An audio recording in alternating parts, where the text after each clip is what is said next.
Hello, I will be telling you about the 7 exoduses of Kashmiri Pundits or Kashmiri Hindus. Kashmiri Muslims state that the people of Kashmir are the ones to decide whether they want to be a part of India or not.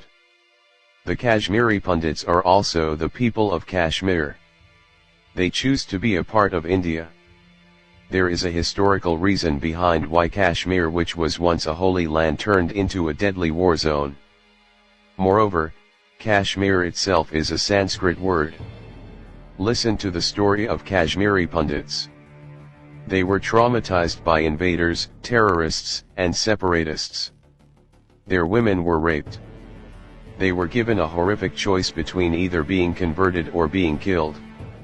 In the year 1990, Kashmiri Pundits experienced a mass genocide, but it was not the first time they had to face it.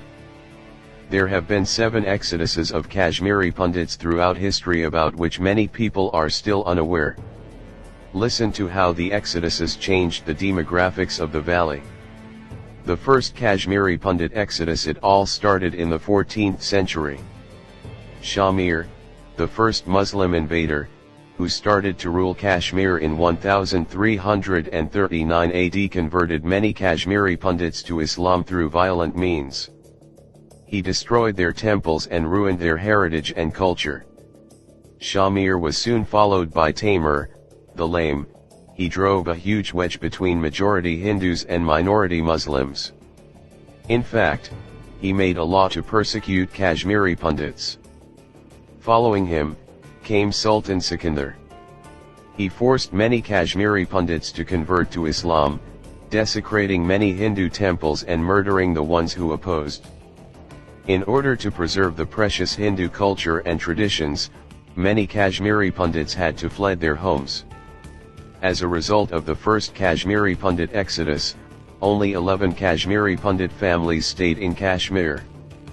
The second Kashmiri Pundit exodus lasted from 1506 AD to 1585 AD. During the second exodus, the Chuks came into power. Chuks were a group which had become a part of the army of Shamir. Chuks crushed their political rivals by murders and conspiracies. They were no less ruthless than the rulers who had come before them. Fateh Khan from 1506 AD to 1516 AD with Shamir's Chuks demolished many Hindu places of worship and tried to remove all traces of infidelity and idol worship from Kashmir. This was also known as the Dark Ages or Dark Period in the history of Kashmir because it was the ruthless era of the Chuks.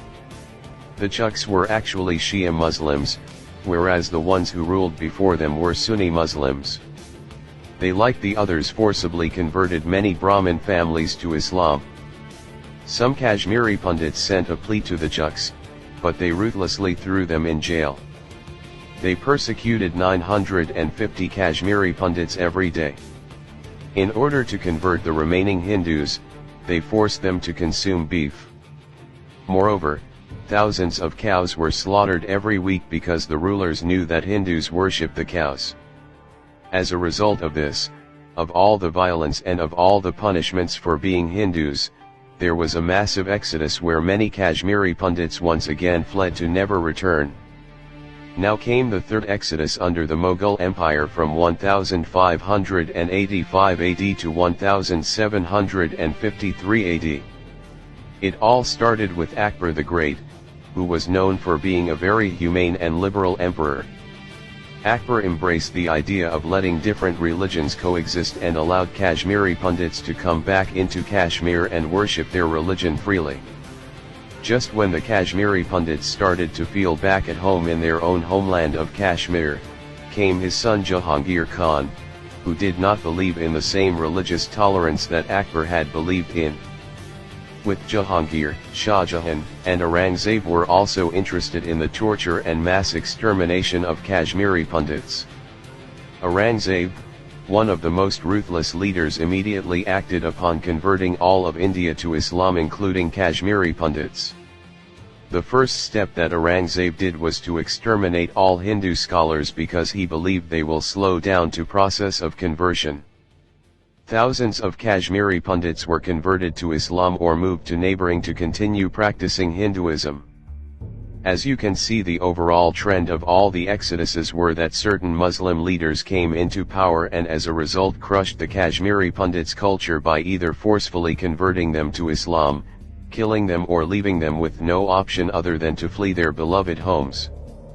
This trend continues in the 4th, 5th, 6th, and 7th exoduses. Now comes the 4th exodus of Kashmiri Pundits. In 1753, which was under the rule of the Afghan governors, the leaders continued the mass extermination of Kashmiri Pundits, which led the Kashmiri Pundits to once again flee the safety of their homes to Kabul.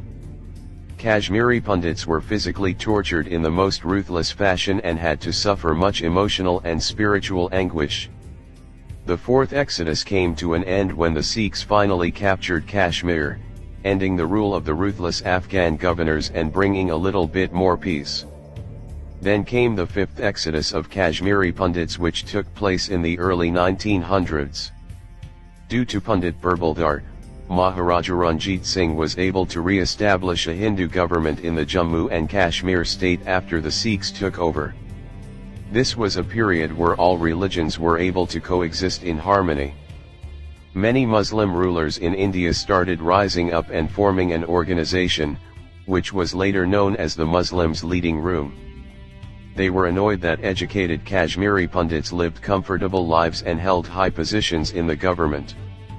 As a result, on July 13, 1931, later known as Black Day, was a grave day for all Kashmiri Pundits. Kashmiri Muslims looted and murdered many people and properties in Srinagar. As a result, after this the Dogra rulers came into power, and Kashmiri Pundits no longer had any rights. After independence was granted to India from the British, even though the entirety of the nation was celebrating the victory of independence, Kashmiri Pundits were unable to do so because Pakistan launched an attack on Kashmir. Once again, thousands of Kashmiri Pundits had to leave their homes to seek refuge in Srinagar. The post-independence period in Jammu and Kashmir led to an unmistakably slow and steady exodus of the Kashmiri Pundit community, and this was primarily due to the fact that Kashmiri Pundits simply had no rights, privileges, or opportunities anymore in Kashmir. As horrifying as the event of the 5th exodus were, they pale in comparison to the events of 6th and 7th exoduses. During the 6th exodus, the ruling of Gul Shah was one of the worst, as there were the most amount of curfew days ever. Gul Shah was eventually nicknamed Gul Curfew because of this. A number of Kashmiri Pundits protested, resulting in lots of violence, the destruction of temples by Muslims. Because of this, the Kashmiri Pundits understood two things: Kashmir has only become a land for Kashmiri Muslims and was no longer safe for the Kashmiri Pundits, and that too, the peaceful insights that Mahatma Gandhi showed India were unfortunately very short-lived in Kashmir. Now for the 7th and final exodus of Kashmiri Pundits, which is ongoing and has never actually ended. More than 500,000 Kashmiri Pundits fled in 1990, leaving behind everything they had, believing in a culture that was more than 5,000 years old. Brainwashing and instigating the Kashmiri Muslim youth, Pakistan laid a trap of making Kashmir independent and thus resulting in lots of violence. Advocate Tika Lal Taplu, followed by Justice Neelkant Ganju and many others, tried to take a stand for the Kashmiri Pundits. Unfortunately, many Kashmiri Pundits suffered brutal torture where red-hot knives were touched to their eyes, their tongues were pulled out and cut in half with scissors, youths were kidnapped, tortured, shot with multiple bullets and then were thrown into the Jhelum River. One lady was ripped apart into two with a saw. Threatening letters were pasted on doors or temples to either Kaliu, Giliu Uraliu, which means run, die, or accept Islam. There was a saying at this time that Kashmir main agar renahin, Allahu Akbar Kenahaga. The 7th exodus in Kashmir is still not over, with Kashmir still in a state of political and religious turmoil. The struggle continues for the thousands of Kashmiri Pundits all over the world. Despite of all the violence they have been experiencing, they never held guns nor harmed anyone. They never forced anyone to accept Hinduism. They don't support mass killings nor they forced anyone to leave their home. They just want their home back. They believe in peace. They believe in the idea of coexisting. They are the people of Kashmir who choose to be a part of India. They hope Kashmir again transcends in enlightenment and spirituality. They are the Kashmiri Pundits. Thank you for listening.